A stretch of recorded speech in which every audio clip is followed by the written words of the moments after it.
नमस्कार दोस्तों, आपका बहुत बहुत स्वागत है आपके अपने चैनल एनालाइज विद राजेश में। दोस्तों, इस वीडियो में हम लोग स्मार्ट मनी कंसेप्ट ट्रेडिंग के बारे में चर्चा करेंगे, जिसमें हम लोग स्मार्ट मनी को 7 स्टेप्स में ट्रेड करना सीखेंगे। विद इन 7 स्टेप्स आप स्मार्ट मनी ट्रेडिंग के बारे में एक कंसेप्ट डेवलप कर लेंगे, जो कि आपकी ट्रेडिंग में काफी हेल्पफुल होगा। तो वो 7 स्टेप्स हैं। पहला, मार्केट स्ट्रक्चर मैपिंग। दूसरा, डिमांड एंड सप्लाई जोन्स। तीसरा, इंड्यूसमेंट्स। चौथा, ऑर्डर ब्लॉक। पांचवा, इम्बैलेंसेस। छठा, मिटिगेशन। और सातवां, बीओएस या सीएचओसीएच। तो पहला पॉइंट है मार्केट स्ट्रक्चर मैपिंग।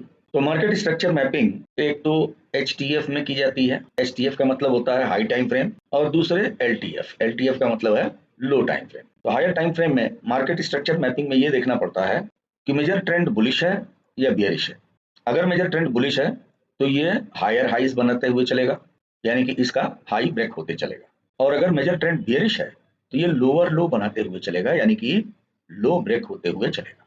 तो जब भी मार्केट अप ट्रेंड में अपने हाई को ब्रेक करता है, इसको ब्रेक ऑफ स्ट्रक्चर या बीओएस बोलते हैं।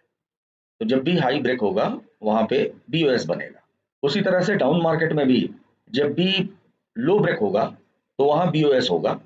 तो हायर टाइम फ्रेम का ट्रेंड देख करके उसी हिसाब से लोअर टाइम फ्रेम में ट्रेड करना चाहिए, उसी डायरेक्शन में। यहाँ पे एक चीज और भी समझना जरूरी है कि किसी भी ट्रेंड के 2 स्टेज होते हैं। एक तो अर्लियर स्टेज। जनरली जो अर्ली स्टेज रहता है उसमें बड़े बड़े मोमेंटम मिलते हैं, ज्यादा प्राइस मूव करता है। लेकिन जैसे जैसे ट्रेंड पुराना होते जाता है, इसमें एग्जॉशन आता है, और लेटर स्टेज में मोमेंटम छोटे होने लगते हैं।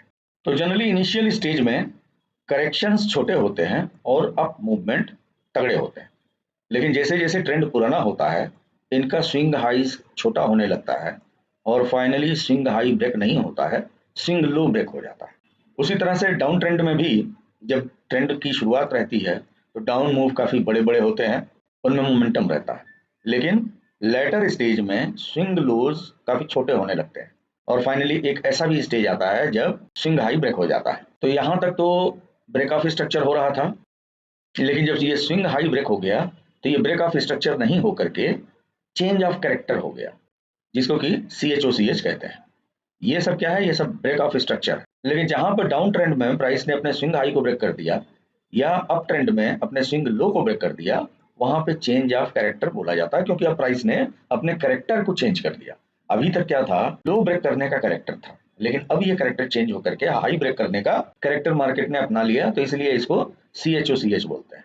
अब इसके बाद में जितना भी हाई ब्रेक होगा वो ब्रेक ऑफ स्ट्रक्चर ही कहलाएगा, क्योंकि एक बार मार्केट ने ये कैरेक्टर ले लिया तो अब इसी पर चल रहा है। तो जो ट्रेडिंग एस्पिरेशन है उसको ज्यादातर अर्ली स्टेज में इंप्लीमेंट करना चाहिए, क्योंकि वहां पे आपको मोमेंटम अच्छे मिलेंगे। लेटर स्टेज का जो मोमेंटम होता है वो डिमिनिश होने लगता है, वहां पे अच्छे ट्रेड नहीं मिलते हैं। उदाहरण के लिए आप देख सकते हैं कि इनिशियल जो प्राइस का मूवमेंट है इसमें कितना मोमेंटम है, लेकिन जो लेटर का ट्रेंड है वहां पे मोमेंटम काफी रिड्यूस कर गया है। अब कोई भी ट्रेंड अपने इनिशियल स्टेज में है या लेटर स्टेज में है, इसको आइडेंटिफाई करने का एक बहुत ही आसान तरीका है, और वो है फिबोनाची। अब फिबोनाची प्रीवियस स्विंग हाई से लेकर के स्विंग लो तक खींच दीजिए। इसमें ये याद रखिएगा कि केवल 3 ही स्टेप लेने हैं। एक तो 0, दूसरा 0.5 और तीसरा 1। तो यहाँ तक मार्केट फॉल हुआ और यहाँ से अप ट्रेंड शुरू हुआ। तो जहां से अप ट्रेंड शुरू हुआ नीचे से लेकर के 0.5 तक, इसको बोलते हैं डिस्काउंट जोन। और 0.5 से लेकर के 0 तक, इसको बोलते हैं प्रीमियम जोन। तो प्रीमियम जोन्स में मोमेंटम कम होते हैं। आप यहाँ देख सकते हैं यहाँ पे कितना स्ट्रांग मोमेंटम है, और इधर मोमेंटम कितना डिमिनिश हो गया है।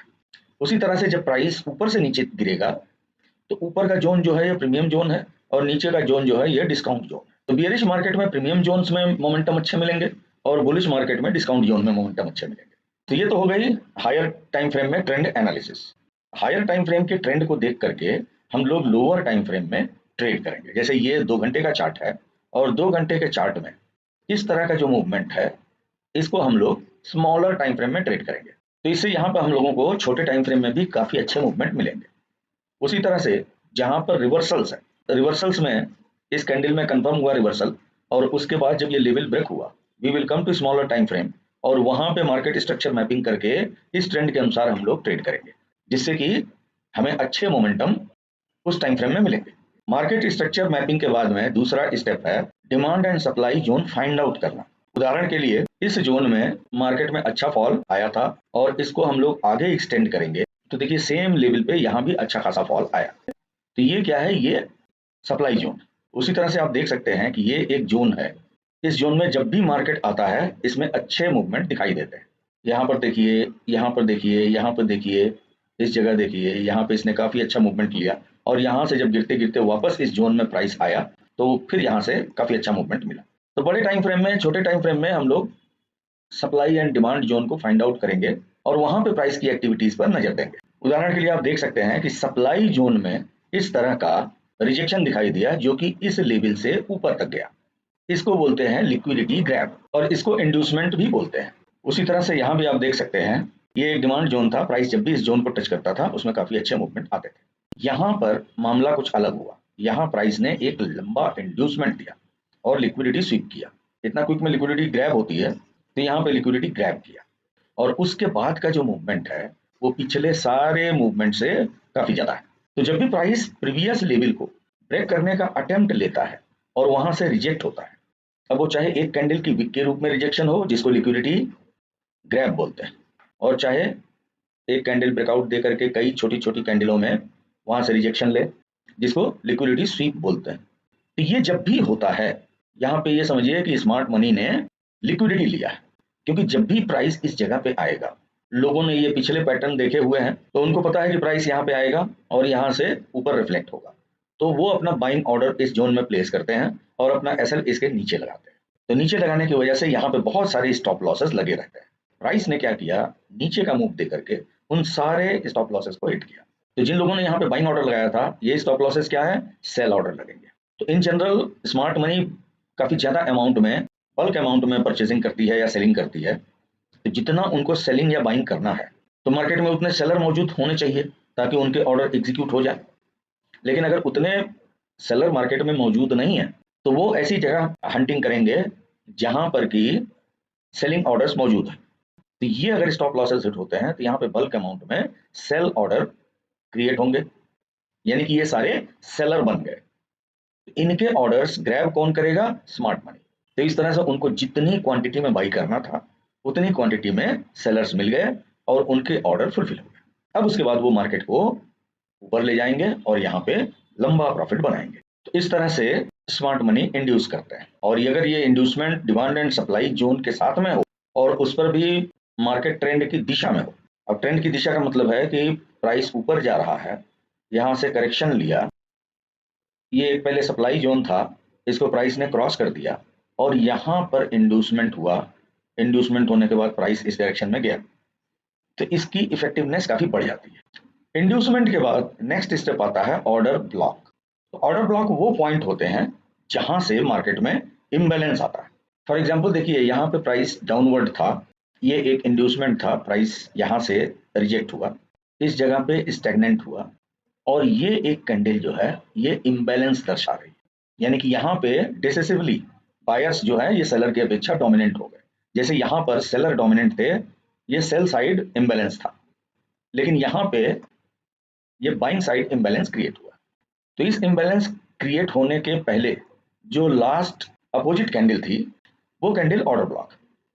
तो जहां भी इम्बैलेंस क्रिएट होता है उसके पहले की जो अपोजिट कैंडल है वो कैंडल ऑर्डर ब्लॉक, क्योंकि यहां तक सेलर जो है एक्टिव थे और इस कैंडल के बाद ही इस जोन में बाइंग ऑर्डर काफी ज्यादा प्लेस हुए और उसके बाद ही इम्बैलेंस आया है। यानी कि ये जो जोन है, इस जोन में काफी ज्यादा ऑर्डर प्लेस करके इम्बैलेंस क्रिएट किया गया है। तो चूंकि यहाँ पे बहुत सारे ऑर्डर प्लेस किए गए हैं इसलिए ये ऑर्डर ब्लॉक। दोस्तों, जहां मार्केट का सिनेरियो ये है कि 93% से ज्यादा लोग नुकसान में हैं और केवल 1% लोग ही एफडी से ज्यादा रिटर्न बना पाते हैं, वहीं मैं आपको एक प्रॉमिस करता हूं।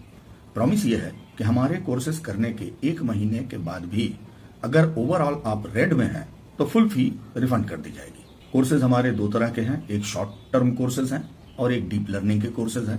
शॉर्ट कोर्सेज में केवल 2 strategies with rules and screeners दिए जाते हैं और डीप लर्निंग कोर्सेज में बेसिक कंसेप्ट क्लियर किया जाता है और कई strategies, screeners and set of rules दिए जाते हैं जो कि स्टूडेंट्स के लिए इमेंसली लाभदायक है। हमारा कॉन्फिडेंस है कि हम आपको ये प्रॉमिस दे सकें।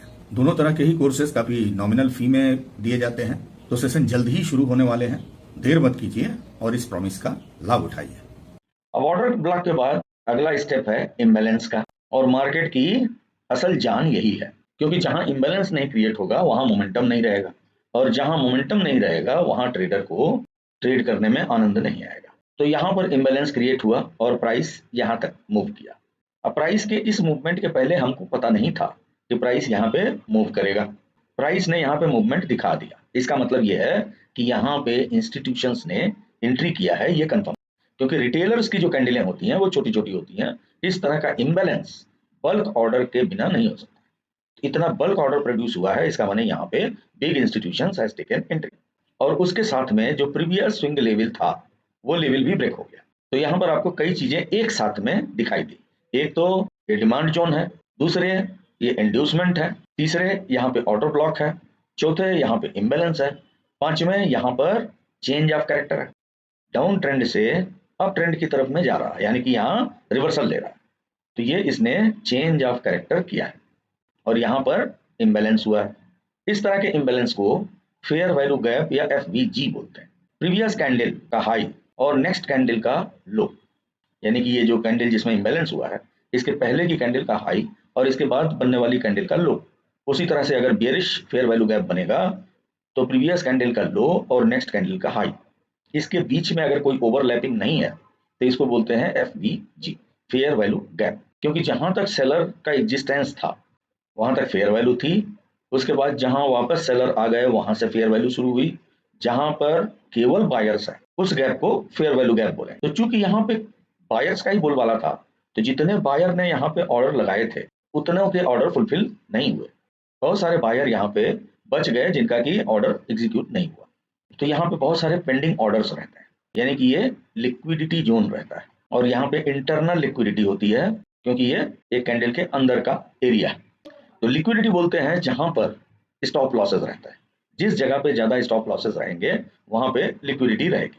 अब लिक्विडिटी दो प्रकार की होती है, एक तो इंटरनल और दूसरे external. External major swing high और लो के बीच जो स्टॉप लॉसेस होते हैं उनको एक्सटर्नल लिक्विडिटी बोलते हैं। अब जैसे यहाँ से ये लोवेस्ट पॉइंट है, इसके नीचे जितने स्टॉप लॉसेस हैं वो एक्सटर्नल लिक्विडिटी कहलाएंगे। इसी तरह से ये स्विंग हाई है, तो स्विंग हाई के ऊपर जितने स्टॉप लॉसेस हैं ये भी एक्सटर्नल लिक्विडिटी कहलाएंगे। ये बाई साइड लिक्विडिटी है और ये सेल साइड लिक्विडिटी है। अब इनके अंदर में जो माइनर स्विंग्स हैं या माइनर रिजेक्शन है, जैसे यहाँ पे रिजेक्शन मिला है या यहाँ पे रिजेक्शन मिला है या यहाँ पे रिजेक्शन मिला, ये सब इंटरनल लिक्विडिटी की एरिया है। क्योंकि यहाँ पे हैमर बनी, प्राइस इसके ऊपर गया तो कुछ लोगों ने यहाँ पे बाई किया होगा। उसी तरह से यहाँ इनगल्फिंग कैंडल बनी तो कुछ लोगों ने यहाँ पे स्टॉप लॉस लगा के बाइंग किया होगा। तो ये सारे जोन जो है ये इंटरनल लिक्विडिटी के जोन होते हैं। उसी तरह से एक फेयर वैल्यू गैप के अंदर में जो लिक्विडिटी है ये इंटरनल लिक्विडिटी होती है। तो जब भी प्राइस को ऊपर मूव करना रहता है तो प्राइस इस जोन में लिक्विडिटी लेने के लिए आती है। अब यहाँ से इतना स्ट्रॉन्ग रिजेक्शन मिला है, इसका माने यहाँ पे बाइंग काफी तगड़ी हुई, तो जो यहाँ पर पेंडिंग ऑर्डर थे वो भी फुलफिल हुए, प्लस एडिशनल बाइंग ऑर्डर भी लगे, और उसके बाद आप देख सकते हैं प्राइस का मूवमेंट कितना स्ट्रॉन्गर है। तो इस स्ट्रॉन्गर मूवमेंट के पीछे ये इंड्यूसमेंट, ये फेयर वैल्यू गैप, ये change of character, liquidity grab, और उसके बाद ये मूवमेंट। यहाँ पे ये एक्यूमुलेशन फेज है, यहाँ पे फर्दर एक्यूमुलेट किया गया है और ये लेवल ब्रेक होते ही मार्केट बिल्कुल बुलेट हो गया। इम्बैलेंस के बाद जो मिटिगेशन का पॉइंट था और ब्रेक ऑफ स्ट्रक्चर या चेंज ऑफ कैरेक्टर का पार्ट था वो तो कवर हो गया, क्योंकि एक फेयर वैल्यू गैप बना और उसके साथ में प्रीवियस ब्रेक ऑफ स्ट्रक्चर या चेंज ऑफ कैरेक्टर हुआ, ये इंपॉर्टेंट है। उसके बाद प्राइस फेयर वैल्यू गैप के अंदर में उसको मिटिगेट करने के लिए आता है, तो ये मिटिगेशन पार्ट हो गया। और मिटिगेशन पार्ट के बाद प्रीवियस हाई को ब्रेक करता है, यानी कि again you can say break of structure. अब जैसे यहाँ पे प्राइस ने एक कंसोलिडेशन के बाद में ब्रेक ऑफ स्ट्रक्चर किया, तो इस तरह से market structure mapping, demand and supply zone, inducement, order block, imbalance, mitigation, break of structure, ये सारे पॉइंट अगर एक साथ में सिंक्रोनाइज हो जाते हैं तो वहां पे जो मूवमेंट मिलेगा सीधा बूम मूवमेंट मिलेगा। अगर फॉल होता है तो वो भी शार्प फॉल मिलेगा। इस तरह से इन सारी चीजों को अगर एक साथ में आप असेंबल करके स्मार्ट मनी के फुटप्रिंट्स को तलाशेंगे तो आपको ट्रेड भले कम मिलेंगे लेकिन जो मिलेंगे वो छप्पर फाड़ मिलेंगे। तो चार्ट में इन सब चीजों को देखिए, जिस जगह पे आपको इनमें से मैक्सिमम कैरेक्टर्स मिल जाएं वहां पे आपको मूवमेंट काफी अच्छा मिलेगा। इस बात को आप चार्ट में फाइंड आउट करने की कोशिश कीजिए। तो आशा करते हैं वीडियो आपको पसंद आया होगा। अगर अच्छा लगा तो लाइक कीजिए, दोस्तों में शेयर कीजिए, चैनल आपने सब्सक्राइब नहीं किया तो प्लीज सब्सक्राइब भी कीजिए। मिलते हैं फिर नेक्स्ट वीडियो में, तब तक के लिए नमस्कार, जय हिंद, जय भारत।